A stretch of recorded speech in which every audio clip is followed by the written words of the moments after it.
Our men's study, we're going through the book of Philippians. Is this coming through? Okay. In the men's study, we're going through the book of Philippians, and we just finished up the second chapter. My job was to take the first part of the chapter the week before that.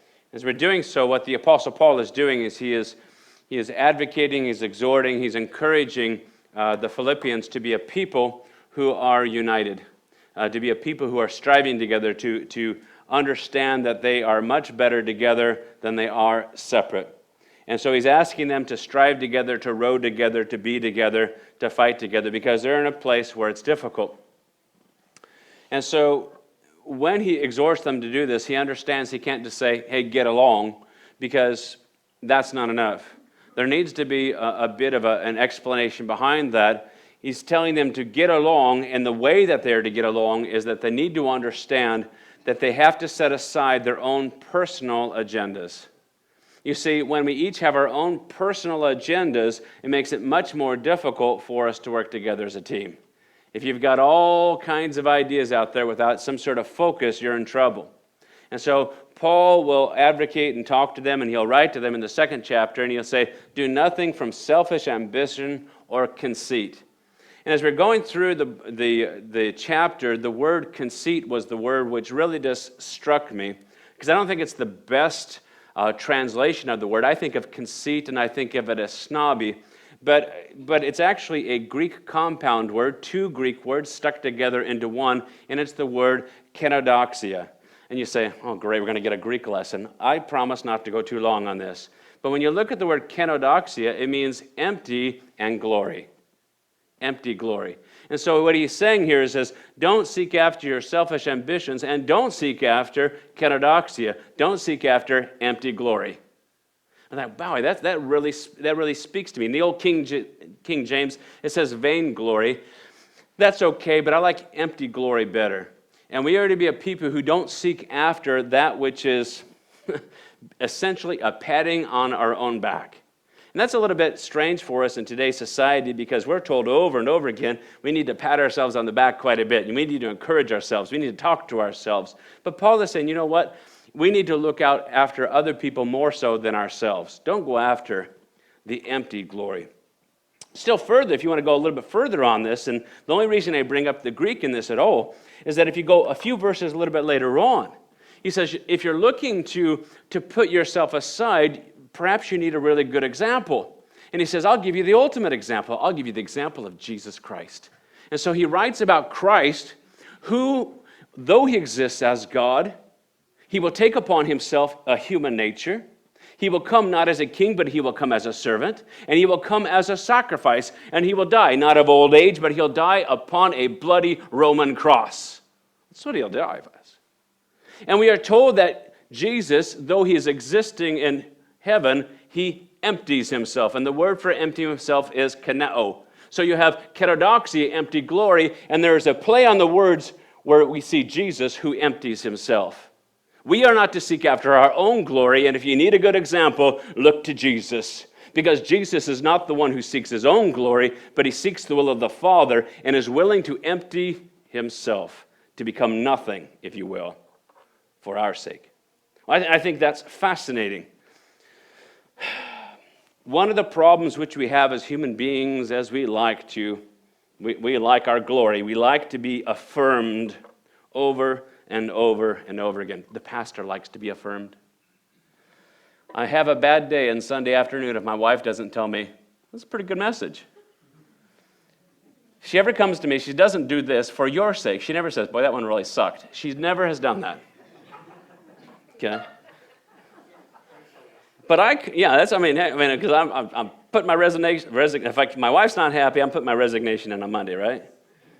I was watching an old science fiction movie. I was rewatching it. It had been like 20 years. I used to think it was good, and then when I rewatched it, I found out it was kind of lame. You know how it is. You watch it, it's like, oh man, why did I think that was good?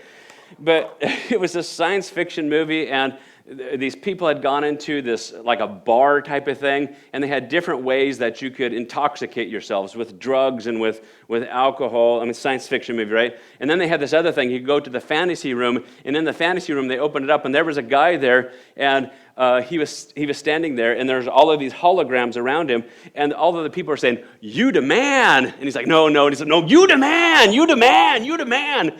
And he was so excited because he had all of these different people, fake people, telling him he was the man. Because we want to be affirmed, don't we? We want the pat on the back. We want to be the man, do we not? Yeah! Philippians chapter 2 says, don't worry about being the man. Worry about other people. Love the Lord your God with all your heart, mind, soul, strength, right? Your neighbor is yourself. Where are you? You're way down on the list, folks. Well, God is not excited about us seeking our own self-aggrandizement. Rather, he's excited about seeking after his will, seeking after him. We are continuing this morning. You're saying, well, you're in Philippians. What are we doing there? That's just his way of introduction. We are going to continue our study of old men in the Old Testament. And doing so is always kind of fun. I have to pick and choose who are we going to talk about.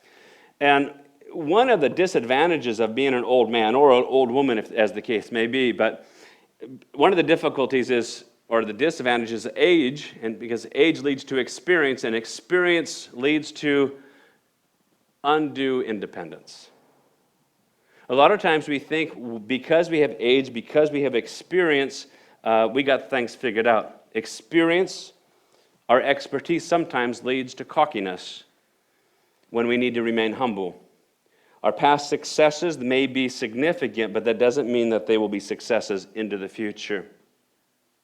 Our pride in our accomplishments oftentimes inflates us so that we are at the danger of popping.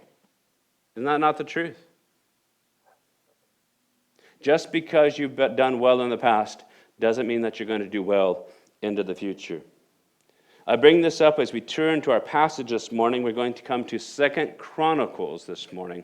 2 Chronicles chapter 26. Some of you are saying, Chronicles? My Bible doesn't turn there, does it? The pages are going to break. 2 Chronicles chapter 26.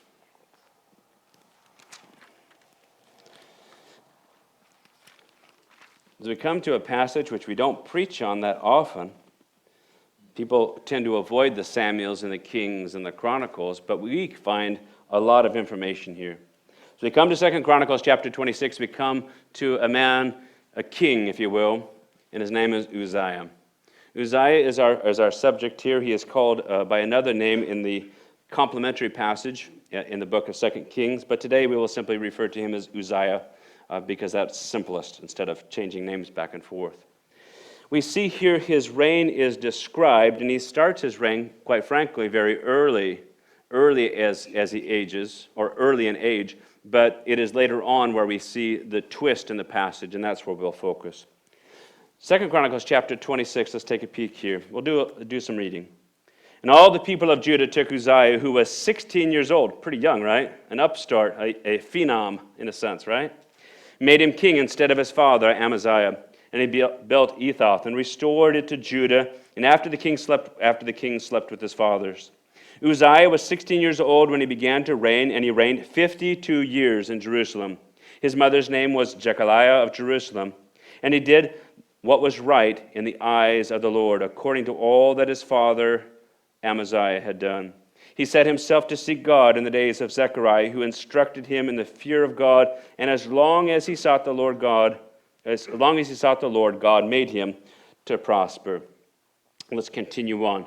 He went out and made war against the Philistines, and he broke down the wall of Gath, and the wall of Jabneh, and the wall of Ashdod. And he built cities in the territory of Ashdod, and elsewhere among the Philistines. God helped him against the Philistines, and against the Arabians who lived in Gerbal, and against the Menites. The Ammonites paid tribute to Uzziah, and his fame spread even to the borders of Egypt, for he became very strong. Moreover, Uzziah built towers in Jerusalem at the corner gate, and at the valley gate, and at the angle, and fortified them. And he built towers in the wilderness, and cut out many cisterns, for he had large herds, both of the Shephelah and in the plain. And he had farmers and vine dressers in the hills and in the fertile lands, for he loved the soil. Moreover, Uzziah had an army of soldiers, fit for war, in divisions according to the numbers in the muster made by Jael, the secretary of Maaseiah.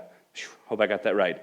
the officer, under the direction of Hananiah, one of the king's commanders. The whole number of the heads of the fathers of the house of mighty men of valor was 2,600. Under their command was an army, 307,500, who could make war with mighty power to help the king against the enemy. And Uzziah prepared for all the army shields, spears, helmets, coats of mail, bows, stones for slinging. In Jerusalem he made machines invented by skillful men to be on the towers and the corners to shoot arrows and great stones, and his fame spread far, for he was marvelously helped till he was strong.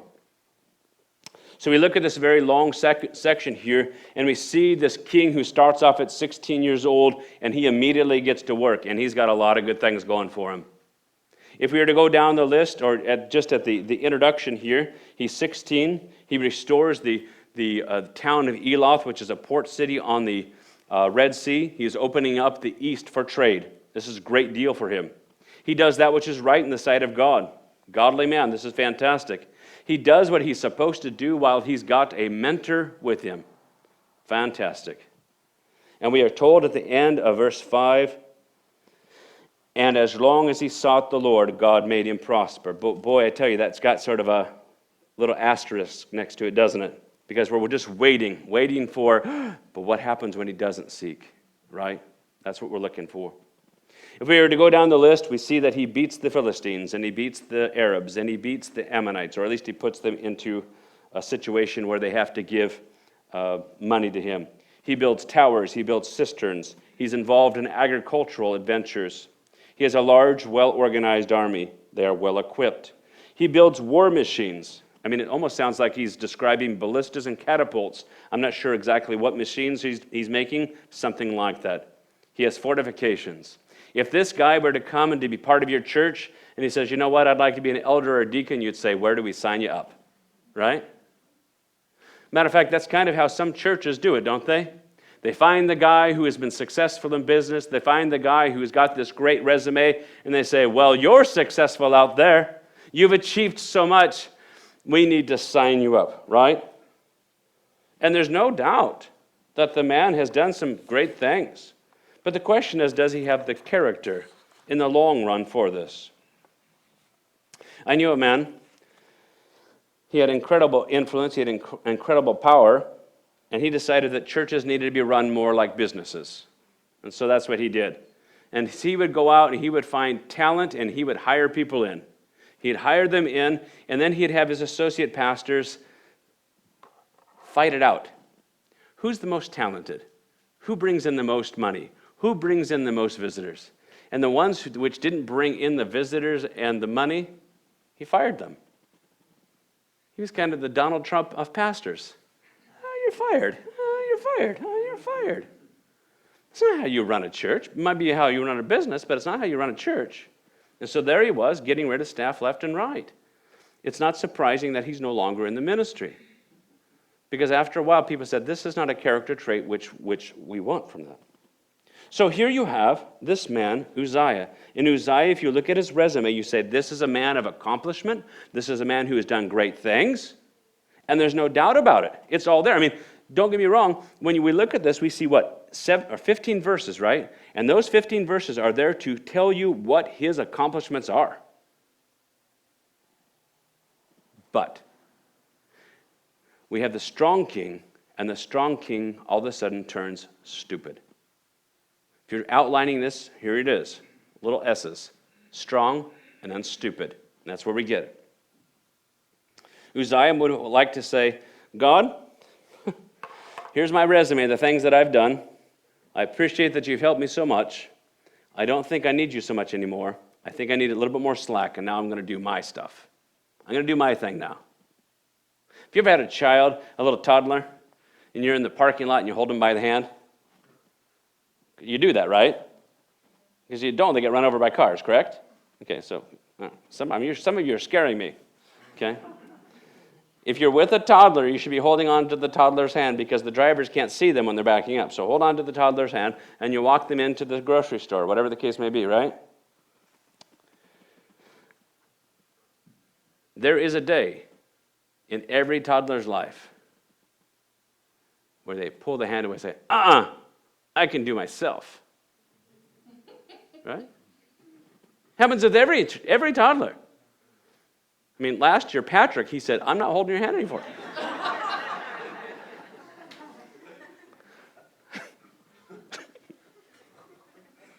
I'll buy you lunch.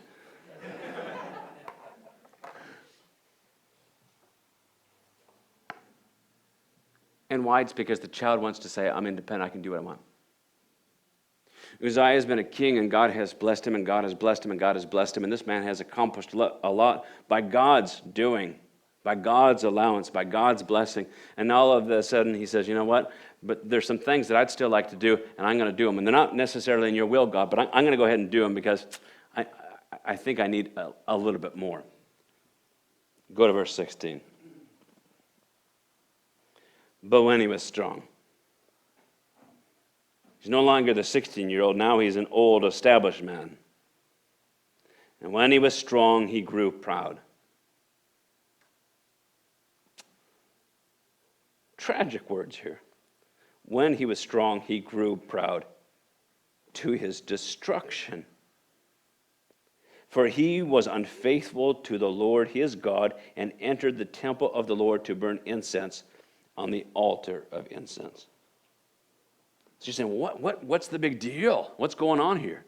We have here the political king. That is his job. That is his position. He is there by right. He is related to the right people. He's been put into that position, but he is not. He is not a priest. And we don't know what his rationale is. We don't know what he is thinking. Perhaps he just said, you know what? I've got the political part, but I want the religious part too, because I want to be able to lead people in all things. And I'm going to go in and I am going to burn incense on the altar of incense. No. We won't this morning, but if we were to go to Exodus chapter 30, and verses 1 through 10, we see that the description of the altar of incense and the description of how it is all built. And we are told that Aaron and only those who are related to Aaron are allowed to burn on the altar of incense. That's how it's supposed to happen. Okay. He goes in there, and he's going to burn some incense. And you're saying, well, that doesn't seem like that big of a deal. Well, hold on, we'll get there. Verse 17, but Azariah the priest went in after him with 80 priests of the Lord who were men of valor. And I think that's quite the incredible scene, by the way. Here you have the king. He's decided to come out of his palace. He has decided somehow or another to declare that he is going to burn incense there. And you have the high priest who has gathered the rest of the other priests, and they are literally running in there saying, hey, whoa, hey, buddy, you can't do that. Don't go there. That is not for you.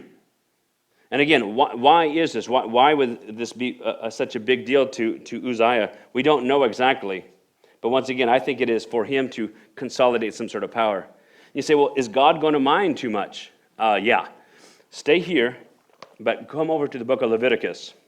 Some of you are saying, oh, another book I haven't turned to for a while. Good, all right. 2 Chronicles, now we're going to go to Leviticus. In Leviticus chapter 10. In Leviticus chapter 10, we get this small little story. And you remember that you have Aaron, right? And Aaron, he's the guy. He's the head of the priesthood. And he's got a couple of sons there. Sons who are his elder sons, boys that he loves. But they're taking things a little bit flippantly. They're not following the rules as they should. Let's read 10, 1 through 3. Now Nadab and Abihu, the sons of Aaron, each took his censer. Okay? The censer holds the incense, right? And put fire in it and laid incense on it and offered unauthorized fire before the Lord. They are doing the sacrifice inappropriately. Offered unauthorized fire before the Lord, which he had not commanded them. And the fire came out from before the Lord and consumed them, and they died before the Lord. You know, if you've ever watched the end of the Raiders of the Lost Ark, which I assume all of you have, this is just very much like that last scene, right? Where they open up the Ark of the Covenant, and you get the lightning going out, and all of the people melt, right? It's the same type of thing. These guys are melted down right there. Verse 3, then Moses said to Aaron, this is what the Lord has said, among those who are near me, I will be sanctified. That is, I will be declared holy. I will be treated as holy. And before all the people I will be glorified. And Aaron held his peace. I think that's got to be a pretty tough one for Aaron because he just lost two of his good boys. And they just got fried. And he keeps his mouth closed. Why does he keep his mouth closed? Because God is holy, God is sovereign. And God is more important than even his boys.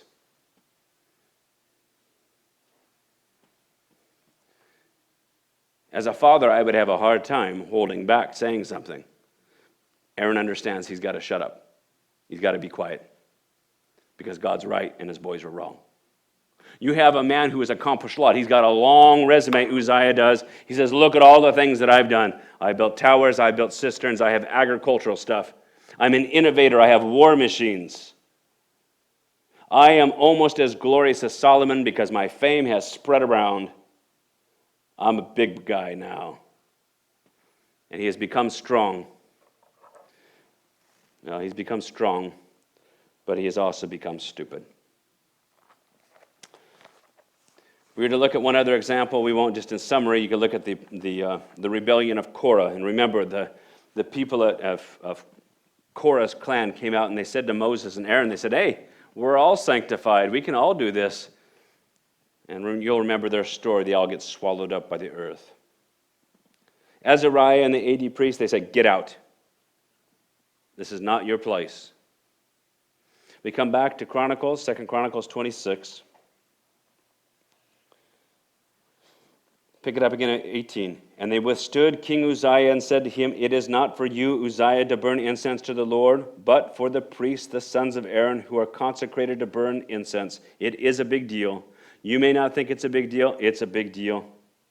Go out of the sanctuary, for you have done wrong, and it will bring you no honor from the Lord. Get out.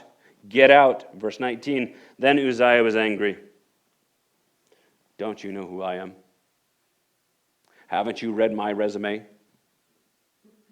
Don't you understand that I'm a king? Who do you think that you are, that you would stand in front of me to tell me no? I'm an old man. I have an experience. You haven't seen my resume, have you? And they said, we've seen your resume all right. It's not about you. It's about God. Get out. Get out.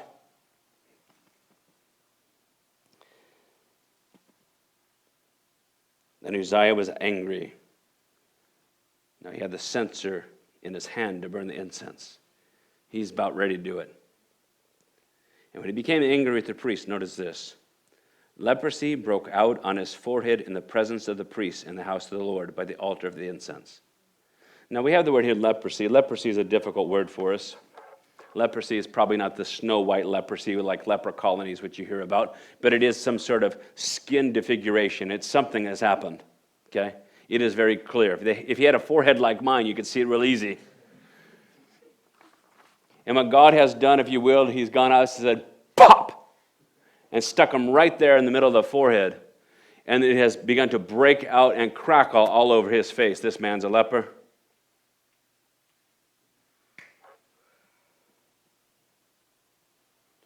And Azariah and the chief priests and all the priests looked at him, and behold, he was leprous in his forehead. I don't think this is just a touch. I think this is, it's a mess, okay? It is some sort of skin disfiguration which everybody can see. I don't know if it's bubbling up. I have no idea. It's got to be gross. Azariah and the chief priests and all the priests looked to him, and behold, he was leprous in his forehead, and they rushed him out quickly, and he himself hurried to go out, because the Lord had struck him. And the king Uzziah was a leper to that day, or to the day of his death. Being a leper, lived in a separate house, for he was excluded from the house of the Lord. And Jotham his son was over the king's household, governing the people in the land. Boom. He's trying to consolidate power. He's trying to take it to the next level. I'm not going to be just king. I'm going to be priest. And what God has done, he says, you want the next level? I'll give you the next level, but the next level's down. It's not up, buddy.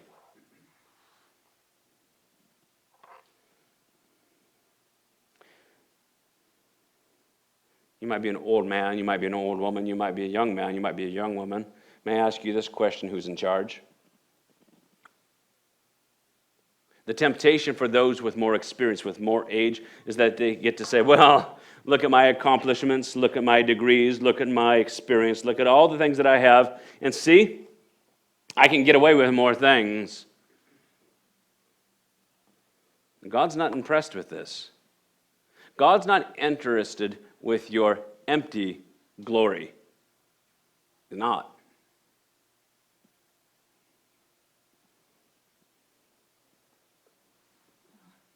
My guess is that the life which you have lived is not the life which you had planned out completely, which should speak to you that, you know what, you're not in charge.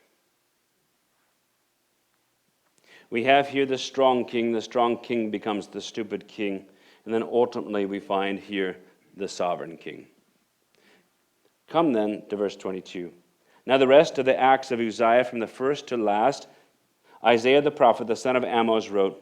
And Uzziah slept with his father, and they buried him with his fathers in the burial field that belongs to the kings. For they said, he's a leper. And Jotham his son reigned in his place. I bring this up because as we come to this section here, verses 22 and following, it brings up the name Isaiah. Now Isaiah is the prophet, of course, and the main prophet of the time of Uzziah.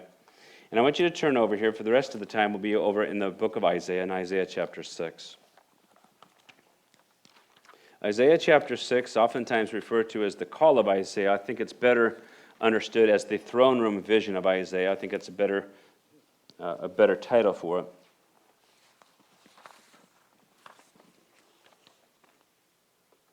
In Isaiah chapter 6, we read in verse 1, in the year that King Uzziah died. There it is. The very king that we were looking at in 2 Chronicles chapter 26. It is this king who has done so much. He has built so much. He has farmed so much. He has put people, he has defeated the Philistines, for crying out loud. But it's this same king, because of his pride, had to be touched with leprosy because God needed to humble him. It is this king, it is his death, which is the marker of the throne room vision of Isaiah. Isn't that interesting?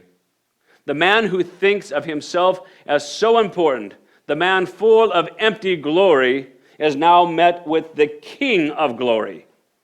Look at the passage. In the year that King Uzziah died, I saw the Lord sitting upon a throne, high lifted up, and the train of his robe filled the temple. Uzziah, you think you're something? Wait until you see the Lord. Above him stood the seraphim, literally the burning ones. Each had 6 wings. With 2 he covered his face, and with 2 he covered his feet, and with 2 he flew. And one called to another, saying, Holy, holy, holy is the Lord of hosts. The whole earth is full of his glory. It's not simply this patch of land which we call Israel, or this patch of land which is Judah, for he doesn't even control the northern part. But it is God who controls the whole thing. He is holy. He is magnificent.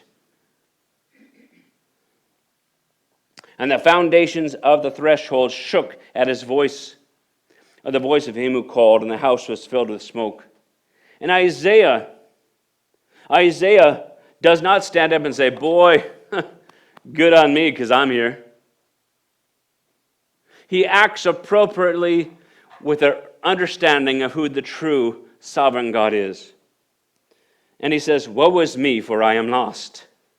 For I am a man of unclean lips, and I dwell in the midst of a people of unclean lips, for my eyes have seen the King, the Lord of hosts. You know, they've lost their king. Uzziah has died, but you know what? You know who is still upon the throne? The one who really matters? The one who actually gave Uzziah the blessings which he had? He is still upon the throne. So oftentimes, ladies and gentlemen, we think of ourselves and we think, you know what I really need to do? I need to promote myself. I need to seek after my glory, because that's what we tend to do. I'm here to tell you, you don't need to do that. All you're going to do is to get yourself in trouble. I ask myself that sometimes. Stacey, what are you doing?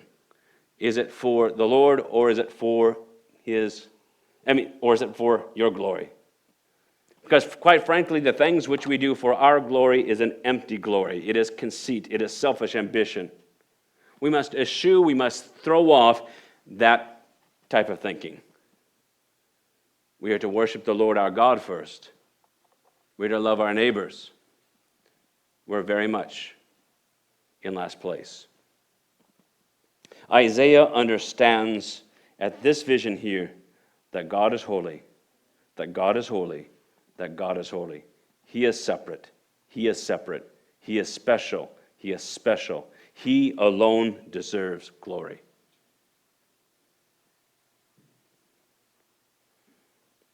God is not interested in our empty glory. He's not interested in our kenodoxia. I am not the man, and neither are you.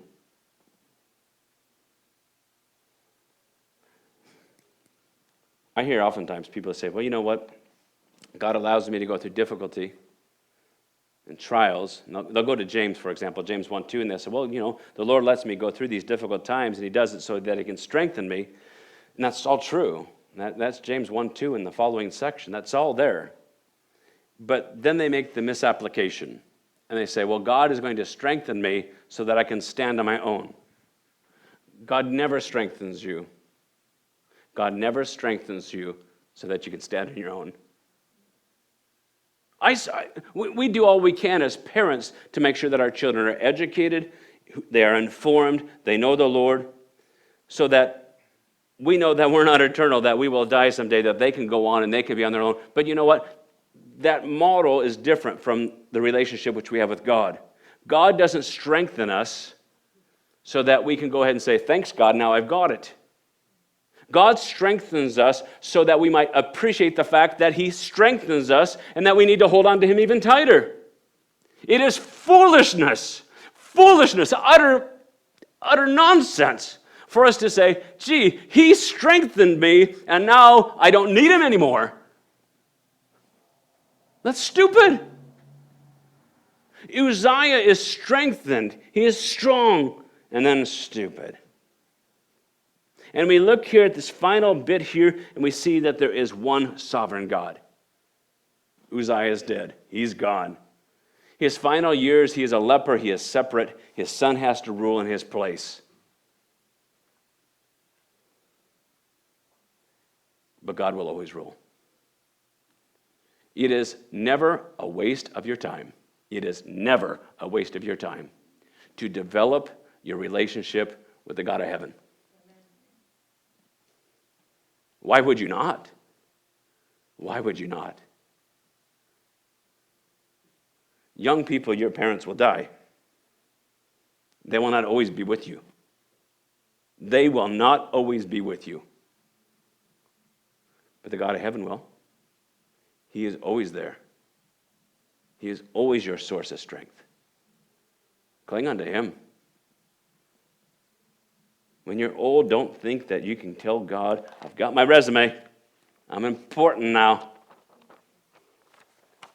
He is unimpressed. Instead, take your resume and say, oh my God, thank you so much for the things that you have allowed me to accomplish by your strength.